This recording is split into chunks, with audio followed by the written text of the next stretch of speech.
কেমন আছেন বন্ধুরা? আজকে আপনাদের আমাদের দেশের অন্যতম শপিং কমপ্লেক্স বসুন্ধরা সিটি দেখাচ্ছি। এবার ঢাকায় গিয়ে বসুন্ধরা কমপ্লেক্সে গিয়েছিলাম। আর বসুন্ধরা কমপ্লেক্স সম্বন্ধে আমাদের দেশের সবাই মোটামুটি জানে, কাউকে নতুন করে কিছু বলার নাই। এত সুন্দর একটা মার্কেট আসলে বাংলাদেশে অনেকটা বলতে গেলে সকল মার্কেটের মধ্যে অন্যতম। এখানে যদিও প্রাইসগুলো একটু হাই থাকে, কিন্তু আ জিনিসগুলো কিন্তু অনেক মানসম্মত থাকে। বসুন্ধরা ঢাকা গেলে বসুন্ধরায় একবারের জন্যও যাওয়া হয়। অবশ্যই যাই। কিছু না কিনলেও অন্তত ঘুরতে যাই। কারণ এর পরিবেশটা এতই ভালো, মনে হয় যে যাই একটু দেখে আসি।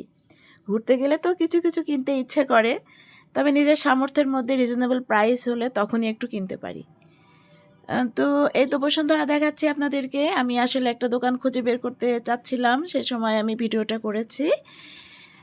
বসুন্ধরা সিটি অন্যতম একটা ঢাকার মধ্যে বলেন আর বাংলাদেশের মধ্যে বলেন একটা অন্যতম শপিং কমপ্লেক্স। এখানে বিভিন্ন ফ্লোরে, বিভিন্ন লেভেলে বিভিন্ন রকমের জিনিস পাওয়া যায়। তবে সব রকম জিনিসই মানসম্মত। কোনো জিনিসই কেউ বলতে পারবে না যে জিনিসটা খারাপ। কারণ ওরা রাখেই এভাবে। কারণ ওখানে স্ট্যান্ডার্ড মানের ক্রেতারা যায়, তারা যেরকম কিনতে পছন্দ করে সেরকমই তারা রাখে। তো লিফটে ওঠার সৌভাগ্য হয়েছিল। লিফট থেকে কিছুটা ভিডিও করেছি। লিফটে এর আগে খুব কমই উঠেছি।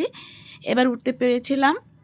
তো এই তো লিফট থেকে বসুন্ধরা সিটিটা একটু আপনাদের দেখানোর চেষ্টা করছি। লিফট থেকে অনেক সুন্দর লাগে দেখতে, দেখলাম।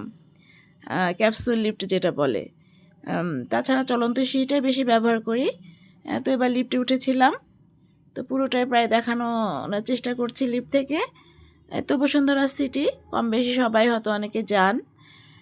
তো গিয়েছিলাম, বললাম তো যে ঢাকায় গেলে অন্তত একবার যাওয়ার চেষ্টা করি। ধন্যবাদ সবাইকে।